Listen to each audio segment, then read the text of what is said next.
इस वीक में 5 trading days में मैंने 3010 रुपये का प्रॉफिट बनाया, लेकिन इस प्रॉफिट के पीछे डिसिप्लिन भी है, गलतियां भी हैं और बहुत बड़ा लेसन भी है। हम स्टेप बाय स्टेप हर दिन का प्रॉफिट लॉस एनालाइज कर लेते हैं कि एक्चुअली में कितना प्रॉफिट हुआ था मुझे। ठीक है, तो सबसे पहले हम फर्स्ट डे की बात करते हैं। It was Monday second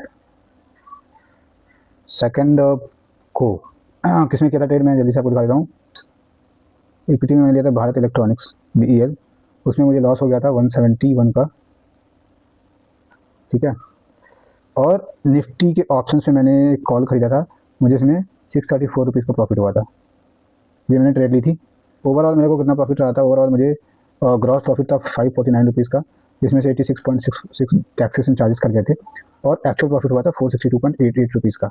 this was on Monday. ठीक है, अब चलते हैं नेक्स्ट डे की ओर। ऑन ट्यूसडे 3 फरवरी को मैंने कोई ट्रेड नहीं किया था। उसके पीछे लॉजिक ये था कि उस दिन मार्केट बहुत ज़्यादा गैप अप ओपन हुआ था न्यूज़ की वजह से। यूएस ने जो टैरिफ रिड्यूस किए थे इंडिया के ऊपर, उसकी वजह से 1200 पॉइंट से ज़्यादा गैप अप ओपन हुआ था मार्केट, और फिर फर्स्ट कैंडल ही हमारी जो थी वो 500 के अराउंड फॉल हो गई थी, और फिर market through out the day range में था। तो निफ्टी हो या फिर कोई भी बैंक निफ्टी हो या स्टॉक्स हो, सारे ही बाद में साइडवेज ही हो गए थे। तो इस वजह से, क्योंकि मुझे ऐसा लग रहा था कि मैं अपने एसएल को मैनेज नहीं कर पाऊंगा, एसएल अमाउंट बहुत ज़्यादा हो रहा था, रिस्क रिवॉर्ड रेशियो बिल्कुल नहीं फिक्स हो पा रहा था, उस दिन मैंने ट्रेड करना अवॉइड ही समझा और मैंने उस दिन ट्रेड नहीं किया। ये था ट्यूसडे का। अब चलते हैं नेक्स्ट डे की ओर। तो अब हम डेट रेंज चेंज करते हैं, और वेडनेसडे 4 फेब को मेरे को प्रॉफिट हुआ था, ग्रॉस प्रॉफिट था 424 रुपीज़ का, एंड 60 रुपीज़ के अराउंड उसमें लग गया था चार्जेस एंड टैक्सेस, और 364 रुपीज़ मेरा नेट प्रॉफिट था। ठीक है, बात करें ट्रेड्स की, तो इक्विटी में अगर मैं चेक करूँ, इक्विटी में मैंने क्या लिया था, इक्विटी में मैंने लिया था पावर ग्रिड मैंने किया था ट्रेड उसमें। ठीक है, और मेरे को उसमें चार्जेस कर गए थे 60 के अराउंड, जैसे मैंने ऊपर दिखाया, और मुझे नेट प्रॉफिट हुआ था 364 का। तो दिस वॉज दी। और मैंने उस दिन डेरिवेटिव्स में कुछ भी नहीं किया था। देखो आप, ब्लैंक है डेरिवेटिव्स, ये डेरिवेटिव्स था, यहाँ पे मैंने चेंज किया था, तो कुछ नहीं है डेरिवेटिव्स में, there was no trade for derivatives. ठीक है, तो ओवरऑल ये प्रॉफिट था मेरा वेडनेसडे का। अब चलते हैं नेक्स्ट डे की ओर। सो आफ्टर वेडनेसडे, थर्सडे को मैंने क्या किया था। Thursday was my worst trading day, I tell you I. In terms of profit it was good, I would say कि ये सबसे प्रॉफिटेबल डे था अभी तक की मेरी ट्रेडिंग जर्नी में। बट ट्रेडिंग में जितनी भी वो पॉसिबल मिस्टेक्स हो सकते हैं, उस दिन मैंने सब कुछ फॉलो किया। मैंने ग्रीड भी फॉलो किया, मैंने ओवर ट्रेडिंग किया, मैंने मेरे अंदर फियर भी आ गया था, मेरी साइकोलॉजी भी ख़राब हो गई थी, तो मैंने सब कुछ ही किया। प्रॉफिट तो मुझे ग्रॉस प्रॉफिट 1096 रुपीज़ का हुआ था, जिसमें 168 रुपीज़ के अराउंड मेरे को चार्जेस कर थे, और 927 रुपीज़ मुझे नेट प्रॉफिट हुआ था। पर मैं बात करूँ ट्रेड्स की, मैंने क्या क्या ट्रेड लिए थे उस दिन। तो ये ट्रेड है, ये इक्विटी है और ये डेरिवेटिव्स है, ये दोनों में मैं दिखाता हूँ आपको। सबसे पहला ट्रेड था मेरा निफ्टी का, ये 25,700 का पुट, उसमें मैंने प्रॉफिट बुक किया। अच्छा, इसमें क्या था कि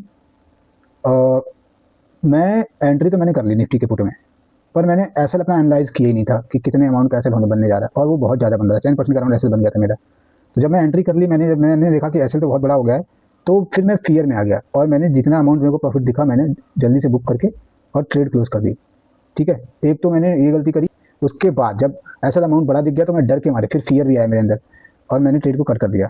अदरवाइज़ ये ट्रेड एंट्री गलत थी, अमाउंट गलत था, एसएल अमाउंट गलत था, बट गया बहुत लंबा था ट्रेड। तो दूसरा गलती होगी, मैंने फियर के मारे ट्रेड को काट दिया। उसके बाद मैं यही नहीं रुका, उसके बाद मैंने बहुत सारी गलतियाँ करी। फिर मैंने हिंदुस्तान जिंक में सेल किया, यहाँ पे भी मैंने अपने एक बार मेरे को प्रॉफिट दिखा था, पर मैंने एसएल को सही से ट्रेल नहीं किया, तो मेरे को लॉस हो गया था। फिर मैंने हिंदुस्तान जिंक को बाई भी कर लिया, और बाई किया था तो उसमें मैंने कमाया था, पर वही है कि ओवर ट्रेडिंग हो रही थी, क्योंकि एक टाइम पे मेरा हिंदुस्तान जिंक में था 650 का अराउंड लॉस था, तो मैंने दोबारा ट्रेड लेके 100 रुपीज़ का अराउंड उसको कर लिया था मैनेज, पर वो ओवर ट्रेडिंग थी, क्योंकि मेरे को एक दिन में 2 से ज़्यादा ट्रेड करना नहीं है, और पहला ट्रेड प्रॉफिटेबल है तो दूसरा ट्रेड नहीं करना है, ये मेरा रूल था, पर मैंने अपने रूल को नहीं फॉलो किया। उसके बाद भी फिर भी नहीं रुका, और मैंने फिर निफ्टी के पुट में दोबारा एंट्री मार ली, और यहाँ पे एक स्कैल्प मारा था। तो ओवरऑल प्रॉफिटेबल था। मैं बोलूँगा कि I was lucky on that day, because जिस टाइप की मैंने गलतियाँ की थी, इस गलती में मार्केट माफ़ नहीं करता है, वो पूरा कैपिटल साफ हो जाता है। तो ठीक है, मेरे को 1000 के आसपास प्रॉफिट हो गया था, but it was a bad day in terms of psychology, risk reward ratio and everything. जितने भी पॉसिबल रिक्वायरमेंट होती, रूल्स होते, सब मैंने ब्रेक किए थे। चलते हैं नेक्स्ट डे की ओर। जो फ्राइडे था, क्या किया था मैंने फ्राइडे को, जल्दी से डेट रेंज चेंज कर लेते हैं। फ्राइडे वॉज 6 फैब, तो 6 तारीख को मैं, हाँ, तो जैसे कि मैंने आप लोग को बताया था उस दिन भी, मैं जॉब करता हूँ, नाइट शिफ्ट में करता हूँ मैं काम। तो मैं आता हूँ सुबह वही अराउंड 4:30। तो इस दिन मैं जल्दी उठ नहीं पाया, लेट सोता हूँ, इसलिए मेरी नींद खुली नहीं। तो स्टार्टिंग का जो भी मूवमेंट होता है वो सब निकल चुका था। मैंने स्टॉक्स फिल्टर किए, स्टॉक्स में जो भी स्टॉक आ रहे थे ऑलरेडी बहुत ज़्यादा भाग चुके थे, तो उनमें ट्रेड करना मेरे लिए पॉसिबल था। इंट्राडे से मैंने किया नहीं था कल यानी फ्राइडे को। अब मैंने देखा थोड़ी देर बाद कि निफ्टी में एक सिमेट्रिकल ट्रायंगल बन रहा था, और मुझे दिखा कि ये एक छोटा सा स्कैल्प का चांस बन रहा था। स्कैल्प का चांस बना तो मैंने स्कैल्प किया और 10 पॉइंट बुक कर लिए। तो उस दिन कल मुझे यानी फ्राइडे वाले दिन मेरे को 939 का प्रॉफिट हुआ था, जिसमें 39 के अराउंड मेरा चार्जेस कर गए थे, और 900 के अराउंड मुझे प्रॉफिट हुआ था। ये था ट्रेड जो मैंने लिया था। डेरिवेटिव में एक ट्रेड लिया था, जैसा कि मैंने आप लोग को बोला था, और ये 2500 का पुट मैंने लिया था। ठीक है, ये प्रॉफिट था, ये चार्जेस, और ये मेरा प्रॉफिट। तो ओवरऑल फ्राइडे को मेरे को प्रॉफिट ही रहा है, and it was a good day. मैंने एक छोटा स्कैल्प किया, उसके बाद ओवर ट्रेडिंग भी नहीं करी कि चक्कर में पड़ जाऊँ। तो अब बात करते हैं कि मेरा ओवरऑल वीक कैसा गया है। चलिए चेक करते हैं, डेट रेंज सेलेक्ट करते हैं। तो यहाँ से मैं अब चेंज कर देता हूँ डेट रेंज, मंडे को स्टार्ट करते हुए फ्राइडे को, यानी 6 फैब को डेट रेंज डाल दिया मैंने। तो मुझे 3010 रुपये का प्रॉफिट हुआ, जिसमें मेरे को 350 का चार्जेस एंड टैक्सेस कटे हैं, और मेरा नेट प्रॉफिट हुआ है 2654 रुपये का। ये अभी तक का सबसे हाईएस्ट वीक रहा है इन टर्म्स ऑफ अमाउंट की बात करूँ तो मैं।